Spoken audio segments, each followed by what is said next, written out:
Hello students, Assalamu alaikum. Welcome back to my YouTube channel Study Group. In the previous video we have discussed future continuous tense. Now today's our topic is future perfect tense. The identification of this tense is चुका होगा, चुकी होगी, चुके होंगे। यानी जिन sentences के last पर इन words का यूज़ हो जाए ना, चुका होगा, चुकी होगी, चुके होंगे, वो किस टेंस की पहचान है? फ्यूचर परफेक्ट टेंस की। जैसे मैं कहूँ वो अपना काम कर चुका होगा, वो सो चुकी होगी, वो खेल चुके होंगे। ये जो मैंने 3 सेंटेंसेस बोले हैं इनके लास्ट पर चुका होगा, चुकी होगी, चुके होंगे आ रहा है ना, यानी ये तीनों सेंटेंस किस टेंस के हैं? फ्यूचर परफेक्ट टेंस के। या फिर ने के इस्तेमाल के साथ, ने के इस्तेमाल के साथ ये यूज़ होंगे। लिया होगा, लिए होंगे। हम पहले भी past perfect tense, present perfect tense में ने के इस्तेमाल के साथ लिया हो, लिया था, ली थी, पढ़ा था ना हमने। या फिर प्रेजेंट के लिए हमने पढ़ा कि प्रेजेंट परफेक्ट टेंस में ने के इस्तेमाल के साथ लिया है, लिए हैं वगैरह यूज़ होता है।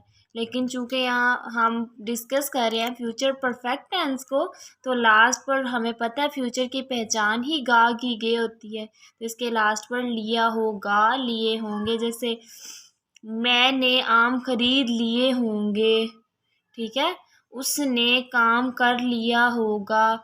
ये जो मैंने 2 सेंटेंसेस बोले हैं इनके लास्ट पर इन्हीं अल्फाज का यूज़ हो रहा है ना, यानी ये 2 सेंटेंस भी किस टेंस के हैं? फ्यूचर परफेक्ट टेंस के। आई होप कि इसकी आइडेंटिफिकेशन आपको क्लियर होगी। तो चलिए अब हम इसके फॉर्मूलाज की तरफ चलते हैं। The formula for simple sentences is subject plus will have या फिर शैल हैव। ये 2 हमारे पास हेल्पिंग वर्ब हैं। ये हम अभी देखते हैं विल हैव किसके साथ यूज़ होता है एंड शैल हैव किसके साथ यूज़ होता है। प्लस वर्ब की थर्ड फॉर्म प्लस ऑब्जेक्ट, यानी third form of verb use होती है। नेक्स्ट नेगेटिव के लिए हमारे पास सब्जेक्ट प्लस विल या फिर shall plus not plus have plus verb की third form plus object. Next हमारे पास इंट्रोगेटिव के लिए will shall helping verb start में आ जाते हैं, plus subject plus have plus third form of verb plus object. अब रही बात कि हमने विल किसके साथ लगाना है, शैल किसके साथ लगाना है। तो हमें पता है फेमस सब्जेक्ट कौन कौन से होते हैं? ही, शी, इट, दे, यू, आई, हुई, यही होते हैं ना। अब जिनके साथ फ्यूचर इनडेफिनिट टेंस में हम विल लगाते आ रहे हैं, फ्यूचर कंटिन्यूस टेंस में हम विल भी लगाते आ रहे हैं, उन्हीं के साथ ही यानी ही, शी, इट, दे, यू के साथ ही फ्यूचर परफेक्ट टेंस में हम विल हैव यूज़ करेंगे। एंड आई, हुई के साथ हम हमेशा शैल यूज़ करते हैं ना फ्यूचर इनडेफिनिट में। और कंटिन्यूस की बात की जाए तो शैल बी आ जाता है, लेकिन अभी हमने shall have helping verb use करना है, तो यहाँ पे शैल हैव। आई होप कि आपको ये क्लियर हो गया। अगर आपको future indefinite and future continuous tense clear है ना, तो समझें कि आपको ये वाला टेंस भी बहुत अच्छे से आ जाएगा। बस इसमें आपने ये ध्यान रखना है कि हमने थर्ड फॉर्म यूज़ करनी। एक बात की एडिशन करती चलूँ, जब भी हमारे पास सिंपल वाला परफेक्ट टेंस होगा, यानी परफेक्ट कंटिन्यूस टेंस नहीं, सिर्फ परफेक्ट टेंस की बात होगी, चाहे वो फ्यूचर परफेक्ट टेंस हो, चाहे पास्ट परफेक्ट टेंस हो, चाहे प्रेजेंट परफेक्ट टेंस हो, हम हमेशा third form of verb he use करेंगे। ठीक है, चलिए अब हम इसके कुछ सेंटेंसेस की प्रैक्टिस कर लेते हैं। अभी इस वक्त मेरे माइंड में कुछ सेंटेंसेस आ रहे हैं, मैं पहले लिख लूँ फिर हम आपसे मिलते हैं। यहाँ मैंने कुछ सेंटेंसेस लिखे हैं जो इस वक्त मेरे माइंड में आ रहे थे। चलिए अब हम इसकी इंग्लिश ट्रांसलेशन करना सीखते हैं। लेकिन इससे पहले अगर आप मेरे चैनल पर नए हैं या अभी तक आपने मेरा चैनल सब्सक्राइब नहीं किया तो प्लीज़ उसे सब्सक्राइब कर दीजिए और जो साथ में बेल का आइकॉन है उसको भी प्रेस कर लीजिए ताकि मेरी तमाम आने वाली वीडियोस का नोटिफिकेशन आपको सबसे पहले मिल सके। द फर्स्ट सेंटेंस इज वो अपना काम कर चुका होगा। लास्ट पे आ रहा है ना चुका होगा, यानी किस टेंस की पहचान है? फ्यूचर परफेक्ट टेंस की। वो गा वो होगा, यानी वो कोई लड़का है ना, इसके लिए यूज होगा सब्जेक्ट ही। नेक्स्ट, हमें पता है ही के साथ कौन सा हेल्पिंग वर्ब यूज होना है? ही के साथ विल हैव यूज होना है। He will have. अब उसका वर्ब क्या है? करना। करने की इंग्लिश डू होती है, लेकिन हमें तो परफेक्ट में थर्ड फॉर्म ऑफ वर्ब लगानी है, तो यहाँ आएगा डन। नेक्स्ट, उसका ऑब्जेक्ट क्या है? अपना काम, यानी वो अपना काम कर चुका होगा ना। ऑब्जेक्ट अपना काम, यानी हिज वर्क।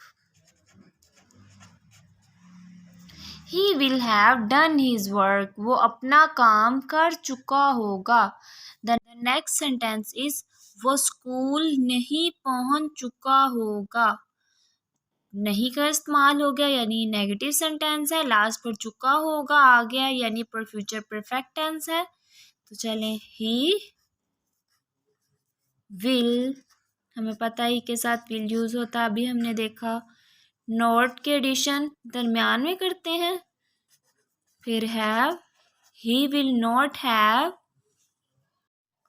अब उसका काम क्या है? पहुंचना, तो पहुंचने की इंग्लिश हमें पता रीच होती है, बट हमने तो third form of verb use करनी है तो लगाएंगे रीच्ड।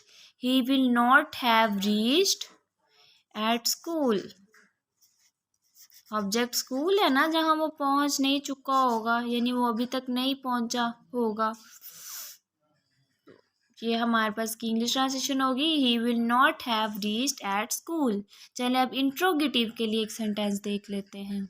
हमारे पास इंट्रोगेटिव के लिए एक सेंटेंस है, क्या सारा ने खाना पका लिया होगा। ने के इस्तेमाल के साथ लास्ट पर लिया होगा आ गया, यानी ये फ्यूचर परफेक्ट टेंस की ही पहचान है। चलिए इसकी इंग्लिश ट्रांसलेशन करते हैं। पहले क्या आएगा? विल सारा हैव, पता है ना सब्जेक्ट दरमियान में लिखते हैं और सारा के साथ सब helping verb will he use होना है। विल सारा हैव, पकाने की इंग्लिश कुक, लेकिन हमने थर्ड फॉर्म ऑफ वर्ब लिखनी है तो कुक्ड। विल सारा हैव कुक्ड फूड, क्या चीज उसने पका ली होगी। विल सारा हैव कुक्ड फूड, क्या सारा ने खाना पका लिया होगा। लास्ट पे क्वेश्चन मार्क। आई होप कि आपको आज का लेक्चर पसंद आया होगा और आपने इसको एंजॉय किया होगा और आपको फ्यूचर परफेक्ट टेंस की कंप्लीट आइडेंटिफिकेशन, फार्मूला, समरी सब कुछ अच्छे से क्लियर हो गया होगा। तो चलिए हम आज का लेक्चर यहीं पे वाइंड अप करते हैं। तो मिलते हैं आपसे नेक्स्ट वीडियो में, जो कि टेंसेस का सबसे लास्ट टॉपिक होगा, फ्यूचर परफेक्ट कंटिन्यूअस टेंस। उसी को हम नेक्स्ट वीडियो में डिस्कस करेंगे। तो जो स्कूल गोइंग स्टूडेंट हैं उन्हें तो सेंटेंसेस बनाने के लिए आते हैं, यानी उर्दू में जुमले दिए गए होते हैं, उनको कहा जाता है कि आप इसकी इंग्लिश ट्रांसलेशन करते हैं। अगर आप मेरे टिप्स एंड ट्रिक्स को फॉलो करेंगे तो इंशाल्लाह आपको कोई मुश्किल नहीं होगी, आप इंग्लिश ट्रांसलेशन बहुत अच्छे से कर पाएंगे। चले मिलते हैं नेक्स्ट वीडियो में, तब तक के लिए अल्लाह हाफिज़।